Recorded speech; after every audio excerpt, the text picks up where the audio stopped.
Hello everyone, मैं अभिनव सिंह राठौर स्वागत करता हूं आपका मैग्नेट ब्रेन्स में। एक ऐसा यूट्यूब प्लेटफॉर्म जो कि आपके लिए लेकर आता है क्वालिटी कंटेंट 24/7, वो भी बिना किसी पेड सब्सक्रिप्शन के। जी हां, अगर आप यहां पे 2 या 3 वीडियोस देखते हैं तो आपसे भी किसी भी टाइप का सब्सक्रिप्शन नहीं मांगा जाता, कोई भी पैसा देने की जरूरत नहीं है। टोटल फ्री एजुकेशन है जो कि सिर्फ आप ही के लिए लेकर आए हैं। चलिए इस वीडियो में बात करने जा रहे हैं हम about the formation of Indian constitution, जो कि हमने ऑलरेडी एक कंसेप्चुअल पढ़ रखा था। आज इसके एमसीक्यू सॉल्व करेंगे और साथ ही साथ हम देखेंगे कुछ एक्स्ट्रा इन्फॉर्मेशन जो हम वहां कवर नहीं कर पाए थे। और जाहिर सी बात है, इन्फॉर्मेशन या फैक्चुअल इन्फॉर्मेशन सबसे अच्छा कवर करने का तरीका जो है या आप सबसे अच्छा पढ़ने का तरीका ये है कि आप जितने एमसीक्यू हो सके उतने एमसीक्यू लगाइए। फिलहाल हमारा यहाँ ऑब्जेक्टिव है कि डिफरेंट टाइप्स ऑफ एमसीक्यू से आपको कैसे अवेयर करा जा सके, उसको कैसे सॉल्व करा जा सके, ये सब तो हमारा ऑब्जेक्टिव है। जहां बिल्कुल है, क्वेश्चन जरूर लगाते रहिए, जितने क्वेश्चन हो सके उतने ही क्वेश्चन लगाते रहिए। चलिए without any kind of further wait चालू करते हैं हम हमारा पहला question. Who was the chairman of union power committee of constituent assembly of India? बात हो रही है किसके बारे में? यूनियन पावर कमिटी के बारे में। ठीक है, तो यूनियन पावर ऑफ कमिटी की बात करते हैं तो हमारे पंडित जवाहरलाल नेहरू हैं। ठीक है, याद रखना, कॉन्स्टिट्यूएंट कमेटी में अगर बात आती है तो कितनी भी यूनियन की बात आती है, सारी union power committee except steering committee को छोड़कर जितनी भी यूनियन पावर कमेटी हो गई, यूनियन से रिलेटेड जितनी भी कमेटी हो गई, वो सब पंडित जवाहरलाल नेहरू के अंडर हुआ करती थी। सरदार वल्लभ भाई पटेल की बात करें तो उनके पास प्रोविंशियल कमेटी हुआ करती थी और साथ साथ फंडामेंटल राइट्स और वो वाली कमेटी भी थी इनके पास। बी आर अम्बेडकर की बात करें तो ड्राफ्टिंग कमेटी थी इनके पास। चलिए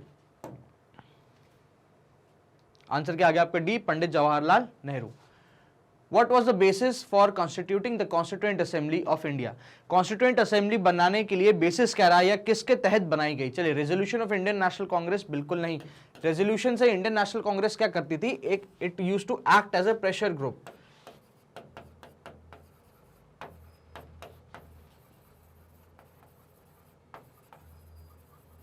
It used to act as a pressure group.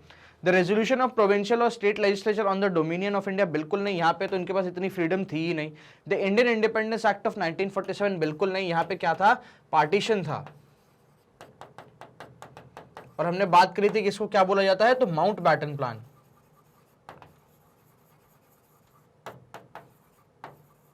ठीक है, आंसर क्या आ जाएगा आपका? Cabinet mission 1946। कैबिनेट मिशन 1946 इसका करेक्ट आंसर है। इसी के तहत क्या था? हमारी कॉन्स्टिट्यूएंट असेंबली बनाई जाती है जो कि काम करेगी किसके लिए? कॉन्स्टिट्यूशन बनाने के लिए इंडिया की।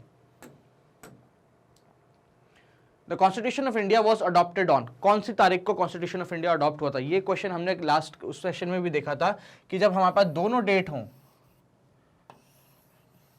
ठीक है, 26 जनवरी और 26 नवंबर, ठीक है, 1950 या 1949 दोनों अगर डेट होती हैं तो हम किस डेट को मानते हैं?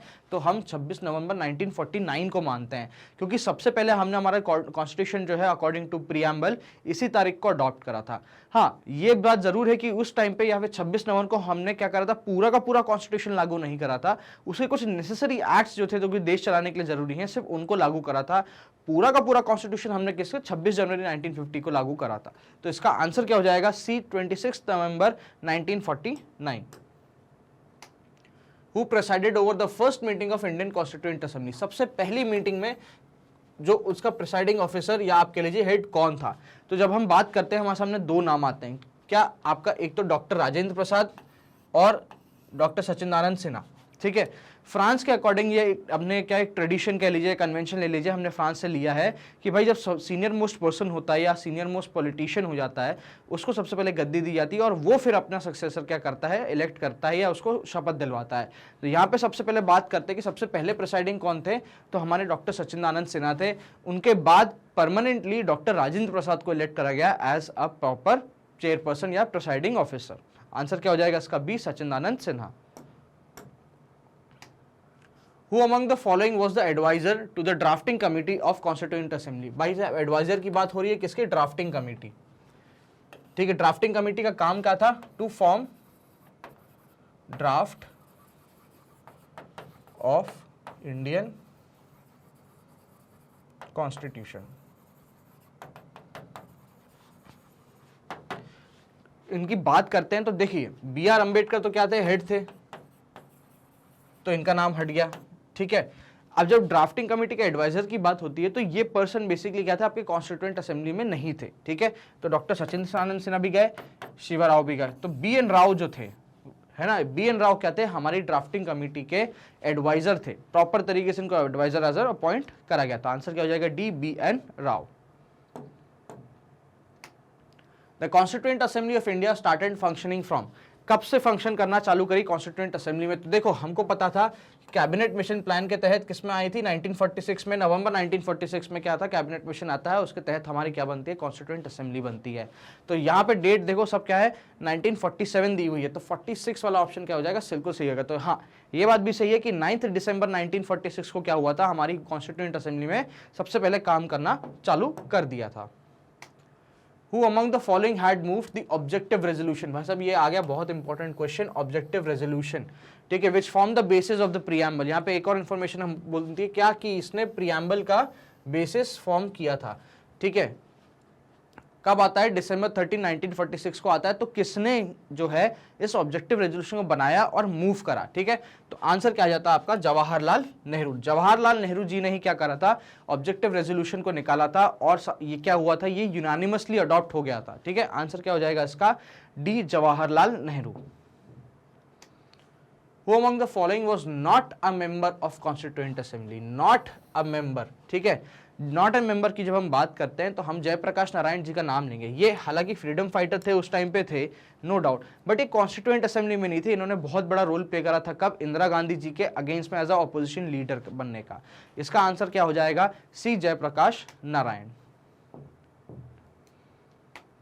The constitution of India was completed on, कब कंप्लीट होता है, ऑफकोर्स ही बात है भाई, कोई इसमें डाउट नहीं है, 26 नवंबर 1949 को क्या है, हमारा कॉन्स्टिट्यूशन कंप्लीट हो जाता है।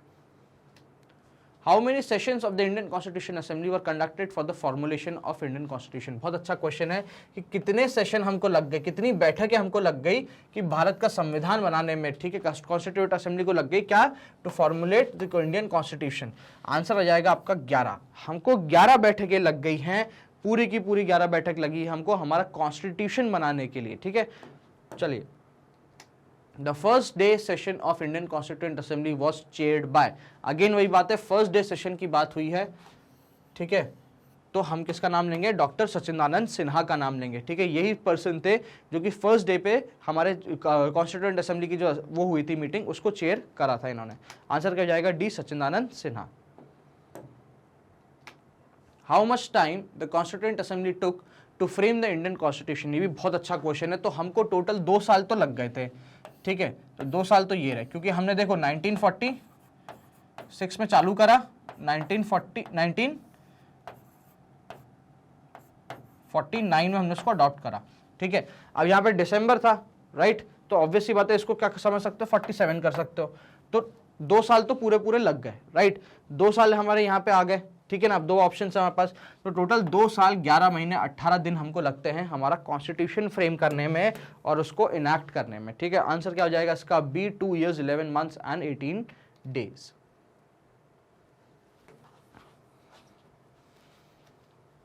The constituent assembly set up a drafting committee under the chairmanship of B.R. Ambedkar. बिल्कुल सही बात है। ये पूछ रहे कब करी, तो जब हम बात करते हैं कॉन्स्टिट्यूशन असेंबली में हमारी ड्राफ्टिंग कमेटी बनाने में, तो 29 अगस्त 1947 को बनती है। कब बनती है, 29 अगस्त 1947 को हमारी ड्राफ्टिंग कमेटी जो है वो प्रॉपर्ली फॉर्म होती है और फंक्शन करना चालू हो जाती है। आंसर क्या हो जाएगा इसका, D, 29 August 1947। Who was the chairman of Provincial Constitution Committee of the Constituent Assembly? देखो यहाँ पे प्रोविंस की बात आ रही है, ठीक है। प्रोविंस की जब भी बात आती है हमारे पास कौन आते हैं, सरदार वल्लभ भाई पटेल। आंसर क्या हो जाएगा इसका, सरदार वल्लभ भाई पटेल। इनके पास क्या थी, प्रोविंशियल कॉन्स्टिट्यूएंट कमेटी के थे। राजेंद्र प्रसाद जी के पास स्टीयरिंग कमेटी थी, इनके पास यूनियन पावर थी, और भी कमिटीज थी, ऐसी बात नहीं है। राजेंद्र प्रसाद जी के पास भी बहुत सारी कमिटीज थी, उनमें से मेन बता रहा हूं। अंबेडकर जी के पास ड्राफ्टिंग थी, ठीक है। सरदार वल्लभ भाई जी के पास क्या थी, आपकी प्रोविंशियल थी, फंडामेंटल राइट्स वाली थी, और आपके लोअर बैकवर्ड क्लासेस वाली थी। आंसर क्या हो जाएगा, डी, सरदार वल्लभ भाई Patel. The first session of constituent assembly was held on, 26 नवंबर 1946, 9 दिसंबर 1946, 16 या 26 जनवरी। तो 9 दिसंबर 1946 को क्या होता है, सबसे पहली जो सेशन है वो रखी जाती है और इसी टाइम पे डॉक्टर सचिदानंद सिन्हा को एज ए टेम्परेरी प्रेसिडेंट भी बनाया जाता है। उसके बाद फाइनली राजेंद्र प्रसाद को क्या कर दिया जाता है, परमानेंट प्रेसिडेंट के रूप में इलेक्ट करा जाता है। Who proposed the preamble before the drafting committee of the constitution? अब देखो किसने क्या करा, प्रपोज करा प्रियम्बल को। अब देखो इनमें से हमको पता है कि जवाहरलाल नेहरू जी जो हैं इन्होंने क्या करा था, ऑब्जेक्टिव रेजोल्यूशन पेश करा था जो कि यूनानिमसली अडॉप्ट हुआ था और यही ऑब्जेक्टिव रेजोल्यूशन आगे जाके हमारा क्या प्रियम्बल को शेप करता है। ठीक है, तो इसका आंसर क्या हो जाएगा हमारा, जवाहरलाल नेहरू। देखो सीधी हु प्रपोज द प्रियम्बल, ठीक है, बिफोर द ड्राफ्टिंग कमेटी। तो देखो ड्राफ्टिंग कमेटी तो हमारे पास अंबेडकर जी के पास आ गई, तो ये ऑप्शन तो वहीं चला जाता है। BN राव जी एक बहुत ही पॉसिबल क्या बोल सकते हो आप आंसर है, बट ये क्या थे, एडवाइजर थे। ठीक है, और असेंबली में क्या जितने डिसीजंस हो रहे थे वो यूनानिमसली हो रहे थे, पूरी वोटिंग पर्पस होते, तो ये भी हट जाएगा। महात्मा गांधी कॉन्स्टिट्यूएंट असेंबली का पार्ट नहीं थे। Yes, it is a very big shock, it is a very big important fact कि महात्मा गांधी कॉन्स्टिट्यूएंट असेंबली का पार्ट बिल्कुल भी नहीं थे। आंसर क्या हो जाएगा इसका, A, Jawaharlal Nehru. Who was the president of the constituent assembly of independent India? ठीक है, president of constituent assembly of independent India. तो देखो यहाँ पे KM मुंशी, सी राजा गोपालचारी, भीमराव अंबेडकर, डॉक्टर राजेंद्र प्रसाद। भीमराव अंबेडकर तो नहीं है, हमको पता है कि हमारे आजाद इंडिपेंडेंस के सबसे पहले प्रेसिडेंट भी और कॉन्स्टिट्यूएंट असेंबली के भी प्रेसिडेंट कौन थे, डॉक्टर राजेंद्र प्रसाद थे। तो आंसर क्या हो जाएगा इसका, B, doctor Rajendra Prasad. Deferment of adult franchise for 15 years was advocated in the constituent assembly by, मतलब अडल्ट फ्रेंचाइज जो है मतलब राइट टू वोट, उसकी एज 15 years किसने प्रपोज करी थी? ठीक है, यहाँ पे advocated in the constituent assembly, doctor Rajendra Prasad, Jawaharlal Nehru, Maulana Azad और भीमराव अंबेडकर। तो यहाँ पे कौन है, हमारे शिक्षा मंत्री मौलाना आजाद जी जो हैं, उन्होंने क्या करी थी, इस चीज़ की पहल करी थी कि भाई साहब यूनिवर्सल अडल्ट फ्रेंचाइज जो है या अडल्ट फ्रेंचाइज जो है हमारे इंडिया में 15 साल की उम्र से हो जाना चाहिए। बट इसका अपोज हुआ कि भाई साहब 15 साल का बच्चा क्या है, इतना समझ नहीं रखता कि अपने लीडर चूज कर सके। तो आंसर क्या हो जाएगा इसका, सी, Maulana Azad. Members of constituent assembly वर, ठीक है, चलो, represented only by the princely state, बिल्कुल नहीं। यहाँ पे क्या थे, प्रिंसली स्टेट के अलावा भी बहुत लोग थे।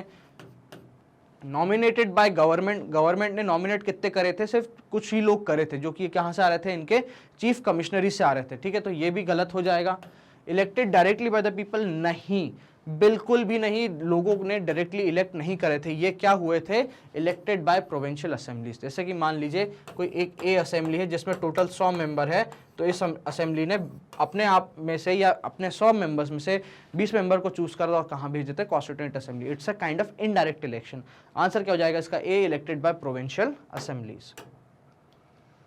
Who amongst the following was the chairperson of drafting committee set up by Constituent Assembly? Who was the chairperson of drafting committee? भाई साहब doctor BR Ambedkar.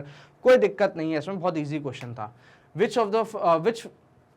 During which of the following periods did the Constituent Assembly deliberate upon and finalize the Constitution? मतलब बात हो रही है कि कब बनती है और कब फाइनलाइज करती हैं। ठीक है, तो हमको पता है नवंबर 1946 में बनती है और क्या बोलते हैं नवंबर 49 में क्या होती है, ये अपनी खत्म हो जाती है। तो 46 और 49। अब देखो नवंबर 1946 में तो क्या आता है, कैबिनेट मिशन प्लान आता है, पर 9 दिसंबर को सबसे पहले उसकी होती है। तो आंसर क्या हो जाएगा इसका, सी, दिसंबर 1946 से लेकर नवंबर 1949। Who among the following was the chairman of the Union Constitution Committee of the Constituent Assembly? Union constitution committee की बातें दी, अगेन यूनियन की बात आ गई। यूनियन किसके पास रहा करती थी, तो जवाहरलाल नेहरू जी के पास रहा करती थी। तो ये थे आपके कुछ क्वेश्चंस जो कि आपको हेल्प कर सकते हैं आपके आने वाले आपके टेस्ट में, आपके पेपर में। ठीक है, अब नाउ फॉर एग्जांपल इस वीडियो को आपको दोबारा देखना है, कुछ पैटर्न समझ में नहीं आया, कुछ क्वेश्चन में डाउट है, तो क्या कर सकते हो, either you can go YouTube पे जाइए, आप सर्च बॉक्स में फिल्टर में प्लेलिस्ट लगा लो, तो वहाँ पे क्या है, सर्च करके आप प्रॉपर्ली हमारे वीडियोस को देख सकते हो। और इजी वे ये है कि आप आओ हमारी ऑफिशियल वेबसाइट पे magnetbrains.com। जैसे इस magnetbrains.com की साइट पे आप आओगे, आपके सामने ये ऐसा पेज खुला हुआ दिखेगा आपको, राइट। तो इस पेज पे कुछ नहीं करना है, स्क्रॉल डाउन कर देना है। जैसे स्क्रॉल डाउन करोगे देखो यहाँ पे पूरी आपको लिस्ट मिल रही है। ठीक है, केजी है आपका, देखो CBSE है फ्रॉम KG टू 12th, आपके पास यूपी बोर्ड है, बिहार बोर्ड है, IIT है, नीट है, UPSC है, ओलंपियाड है, सब कुछ मिलेगा। मैं कहाँ मिलूंगा? मैं इस ओलंपियाड सेक्शन में मिलूंगा। तो जैसे ही इस ओलंपियाड पे क्लिक करोगे ना, याद रखना by default class 10th selected होगी। आपको क्या करना है? क्लास 9th के टैब पे क्लिक करना है। तो जैसे ही आप इस क्लास 9 के टैब पे क्लिक करोगे, आपके जितने टीचर्स हैं जो आपके लिए अलग अलग सब्जेक्ट्स लेकर आ रहे हैं, आपके नेशनल सोशल्स के, ओलंपियाड के, आपके NSSO के, सब ओलंपियाड के आपके क्या हो जाएंगे, वीडियो यहाँ अवेलेबल हो जाएंगे। कुछ नहीं करना, वॉच नाउ पे क्लिक करना है, कोर्स डिटेल आपके सामने आ जाएगी। थोड़ा सा स्क्रॉल डाउन करोगे तो यहाँ पे वीडियो भी मिल जाएंगे पूरे के पूरे। प्लस पे क्लिक करोगे, अगेन एक छोटा सा ड्रॉप डाउन मेन्यू खुलेगा, वहाँ पे आपको प्रॉपर तरीके से हेडिंग और सब हेडिंग मिल जाएगी। यहाँ देखो वॉच नाउ है और टाइमिंग्स है। इन 3 चीज़ों में किसी भी क्लिक कर दोगे ना, सीधा सीधा यूट्यूब प्लेयर आपकी स्क्रीन पे वहीं खुल जाएगा। दैट मीन्स आपको यूट्यूब पे रीडायरेक्ट नहीं करा जाएगा, कोई लिंक कॉपी पेस्ट करने के लिए नहीं जाएगी, सीधा सीधा YouTube player with same functionality आपके लिए वहीं खुल जाएगा। तो ये हमारी छोटी सी पहल थी आपके एजुकेशन को और बेटर बनाने के लिए और एक्सेसिबल बनाने के लिए।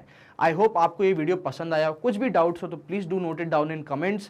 साथ साथ इस वीडियो को लाइक करते रहिए, चैनल को सब्सक्राइब करना बिल्कुल ना भूलें, और शेयर तो आप ऑफकोर्स कर ही रहे होंगे, और दबा के करो यार, कोई दिक्कत नहीं है। Share it with your peer, share it with your friend, share it with your family. बिल्कुल भी कोई संकोच बिल्कुल मत रखना। So thank you so much for watching this video.